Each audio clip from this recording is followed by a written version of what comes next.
and I went to Portsmouth about 3 years ago at the launch of the degree apprenticeship provision. And I'll explain to you a little bit today about the degree apprenticeships and the University of Portsmouth. So for those of you who obviously live in and around Portsmouth, the university was granted university status in 1992, previously known as Portsmouth Polytechnic. It's on our doorstep, but actually we are in the top 20% of higher education institutions in the UK. We've been awarded TEF Gold, which is quite a high standard. This year, I saw the figures last week, we've had approximately 33,000 students join us this year studying with us, and we have 3,500 staff. I know sometimes in Portsmouth it's a bit controversial, lots of buildings pop up with the University of Portsmouth branding on. We are actually investing £400 million in the city over the next 10 years, and includes a huge new sports centre. I don't know if anyone's seen that being built down there in the city centre. So that's going to be open hopefully next year. And we're also in the top 30 for satisfaction in the National Student Survey, which is always good because, as you know, students don't hold back when it comes to feedback. So predominantly I work within degree apprenticeships, and some of you might think, you know, what apprenticeships are, but you might not understand about degree apprenticeship. So in 2015, the whole of the apprenticeship provision across the country was rehauled, and they decided to introduce degrees for the first time to be funded under this new scheme.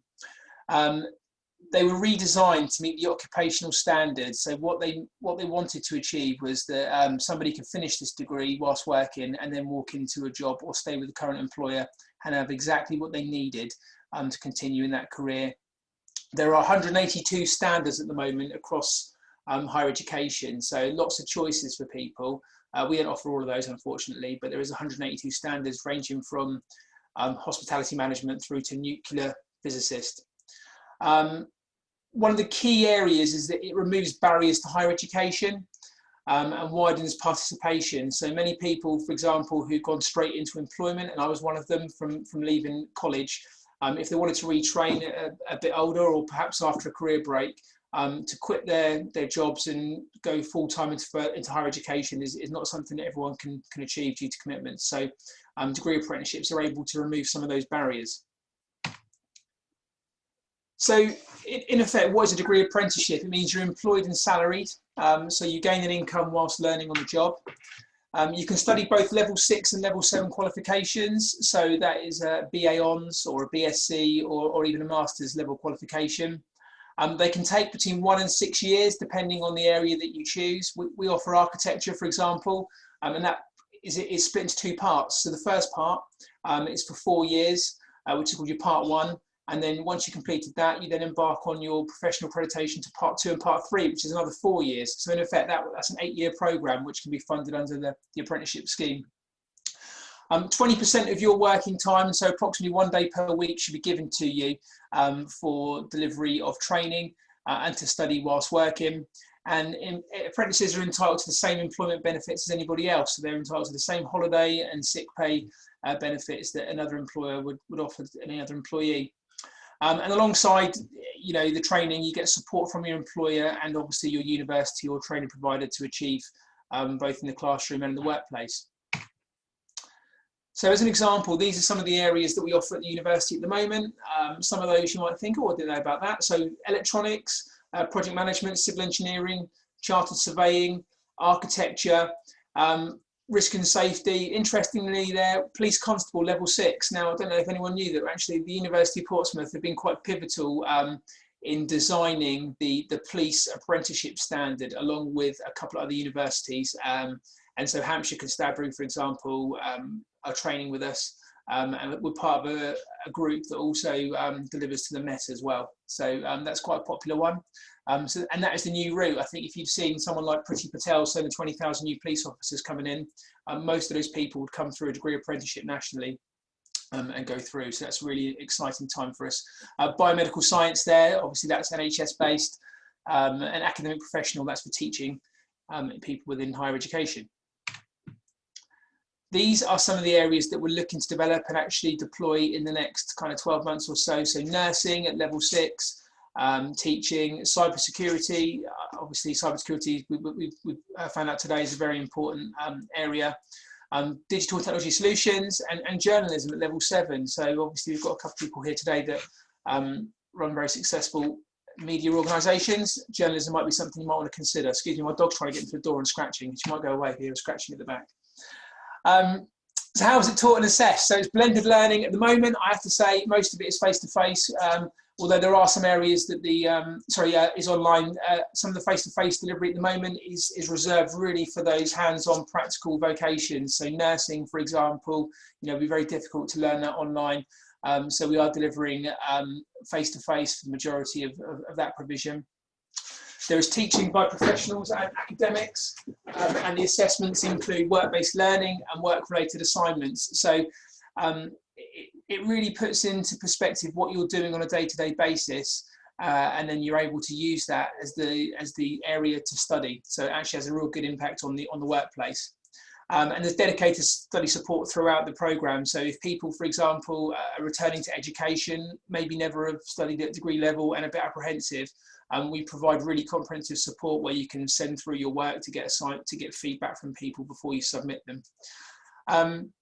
We also encourage kind of self-managed reflective learning groups. So lots of students at the moment have Google Hangouts and WhatsApp groups that are able to share work remotely on our Moodle sites. And work on group assignments even whilst we're working remotely, which is really important for them. And then we obviously provide support to help people prepare for what they call the endpoint assessment, which is the culmination of the apprenticeship. It's called the EPA. And that is really an end of course professional assessment. So most importantly, how is it funded at the moment? I think the majority of people here today are SMEs.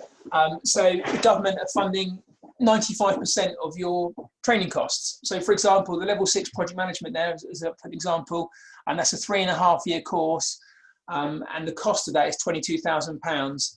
However, the government are going to fund 20,900 of it. So as an employer, you would pay £1,100, and that is paid over the duration of the course. So actually it works out quite cost effective at £26 per month. So the government are doing a lot to try and engage with people to try and provide access to these degree level apprenticeships.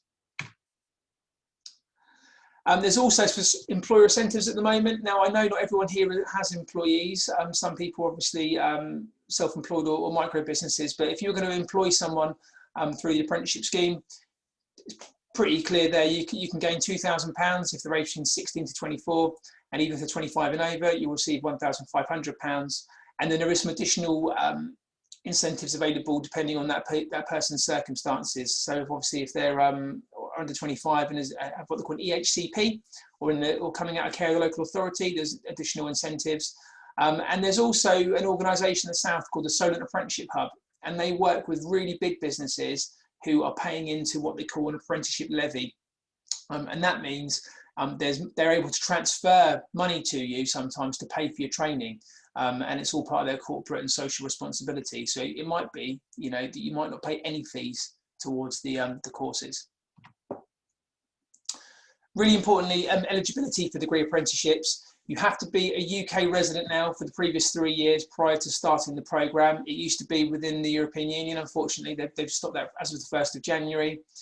They have to be on a PAYE payment scheme, and you must have your employer's support to give you the time to train for approximately 1 day per week. You need to have a GCSE C or a 5 or an equivalent functional skill. And usually the entry requirements do require a level of education at an A level, but we are able to undertake some what they call recognition of prior learning. So actually, if you can demonstrate through your employment experience you have a certain level of training, we're able to sometimes offer you opportunities to train with us. And you might think, what the difference is. So obviously the funding, entry points, usually most courses start in September. However, we can sometimes be flexible when you join the courses. The requirements, we can be a bit more flexible on the entry requirements for students. It's a lot more flexible. So, there is opportunity to work remotely. There is opportunity to catch up on sessions if work impacts on your ability to train. It has a real impact on your business. I know that I have actually gone through the degree apprenticeship scheme myself, and the final part of my course was a project which needed to be done within my department. And actually, from my boss's point of view, it was great because they could delegate this project to me, and I could really get my teeth into it and use that as the basis for my study. And then the endpoint assessment there, that only applies to apprenticeships. So really what that is that forms your end kind of exam. So you have a project, and then you have a professional interview with an awarding body, and then you can gain usually chartered status depending on your degree. If degree apprenticeships aren't really what floats your boat, or perhaps you don't have any employees, you're self-employed, we do offer some work-based degrees. So it's called Learning at Work. They can be studied at your own pace. There's no restriction, as I said, if you're self-employed, and no requirement for you to offer 20% of your working time. You can do it in your spare time. It has to be funded either through a loan potentially, or if your employer is feeling generous, they can fund it for you. Although there is no co-contribution from the government, so sometimes the degrees can cost, between £8,000 and £10,000 depending on the areas that you choose. But actually, they are really flexible, and you can pick modules that might appeal to you or appeal specifically to your workplace that complement your role. And as an example there, these are some of the Learning at Work degrees that are available. So computing, engineering, project management, health and safety management, creative technologies and enterprise. So, they are some really a bit more flexible than what we can offer at the moment.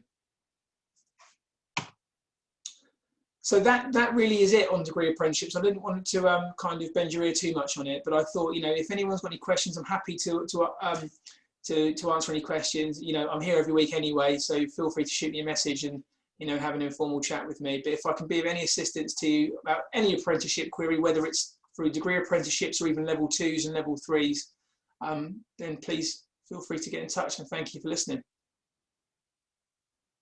The end.